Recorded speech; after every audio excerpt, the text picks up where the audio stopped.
Language is not merely a tool for communication, it is a mechanism of construction. When you choose a word to stand at the absolute apex of a brand, you are not just selecting a label to print on a neck tag or stamp it to a piece of hardware. You are selecting the foundational bedrock.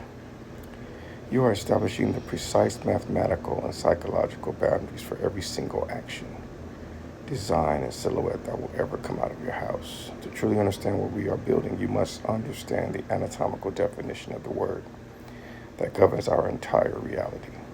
Super imminent. If you open the lexicon, the literal definition is clear, sharp, and uncompromising, surpassing all others, supreme, distinguished to the highest degree, standing above and beyond even that which is already considered imminent. It is a double-layered monument of language. It takes the word imminent, which already denotes an elevated station, a towering prominence, and a presence that commands immediate, unblinking respect, and it places the prefix super directly on top of it. It is an elevation of an elevation. It is a declaration that being top tier is not enough. Being excellent by the standards of the crowd is still a form of compliance. To be super eminent means you operate in a completely separate atmospheric layer, entirely detached from the horizontal comparisons of the marketplace. To the architecture of our brand, this definition is not a goal we chase. It is the law that dictates how we execute. Most brands build their architecture on the concept of adaptation. They look at the current cultural landscape, they analyze the shifting lightweight trends of the season, and they sculpt their identity to fit into the existing mold. They want to be digestible, they want to be easily understood by the masses. Their architecture is temporary, constructed out of cheap, fast-moving materials that are designed to be consumed and discarded the moment the wind changes direction. The architecture of supereminent is completely inverted. We do not adapt to the environment. We force the environment to adapt to the structure we place within it. When we translate the definition of supereminent into a physical garment, it demands an absolute high Renaissance devotion to form and substance. You cannot represent a word of that magnitude with thin, weightless textiles if the word means to surpass all others to the highest degree. Then the material must possess a physical gravity that matches the linguistic weight. This is why we build with ultra heavyweight 300 GSM cotton. This is why the silhouettes are boxy, oversized, and structurally rigid. A standard t-shirt drapes passively over the human frame, taking the shape of whatever is underneath it. A supereminent garment does the opposite. It holds its own architecture. It creates a definitive boundary line between the individual and the outside world. It has a physical mass that demands you stand upright, square your shoulders, and carry yourself with an absolute sense of internal authority.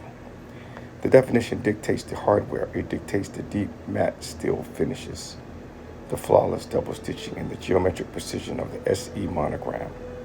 If a single millimeter of the execution is flawed, if a single seam is cut to save time or capital, the entire architecture collapses. You cannot carry a lofty, supreme title while practicing a compromised method of production. The internal law demands perfection in the unseen details because true supremacy is verified in the dark, long before it is ever put under the spotlight. But the architecture of this word extends far beyond the physical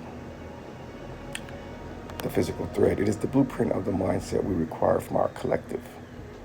The world is currently suffering from a quiet, systematic erosion of individual identity. People are dealing with low self-esteem, low value, and low self-worth. They have been conditioned to minimize their presence, to speak quietly, and to look to the crowd for permission to exist. They wear corporate logos like shields, hoping the external brand will hide the internal vacuum. The word supereminent is a direct, violent strike against that standard. It is a linguistic anchor designed to pull people out of the low-value static of modern culture and elevate them into a state of absolute personal preeminence. When you put on a garment that carries those 12 letters, you are not joining a casual fandom or a passive fan base. You are entering a premier faction. You are aligning yourself with a definition that rejects the concept of blending in. To identify with this brand means you accept the responsibility of being the highest authority in your own life. It means your value is entirely intrinsic. It cannot be granted to you by the applause of a crowd, and it cannot be stolen from you by a temporary failure. We use this word as a filter. It is inherently exclusive. It is designed to feel too heavy, too rigid, and too intense for those who prefer the comfort of complacency. If a person is soft on the inside, if their character is lightweight and easily moved by the opinions of strangers, this word will expose them. It will feel like armor they haven't earned the right to wear, and that they haven't earned the right to wear, and that it is exactly how the architecture is supposed to function. It protects the integrity of the space. We are not building for a single fashion cycle. We are not interested in the brief, frantic hype that populates the digital timeline for a few weeks before burning out into irrelevance. We are defining an era.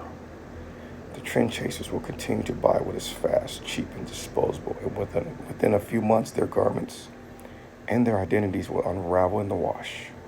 But the individuals who carry the supereminent name are invested in permanence. They understand that true toughness doesn't shout, it executes in silence. They know that wealth, influence, and power follow the movement of absolute focus and unyielding substance. Every line we draw, every textile we select, and every single monument we build under this banner is anchored to that one midnight realization. We found a word that denoted the absolute apex of human estimation. We found a title that refuses to compromise with the low value standards of the world. Hold the line, keep the fabric heavy, maintain the absolute precision of your execution. This is the definition. This is the law. This is the architecture of supereminent. Until next time, peace. See you in the next video. And stay supereminent. Again, don't forget to hit that subscribe button if you're feeling the videos, if it's speaking to your identity, if it's something you can relate to, and if it's something you value. Hit that subscribe button. Peace.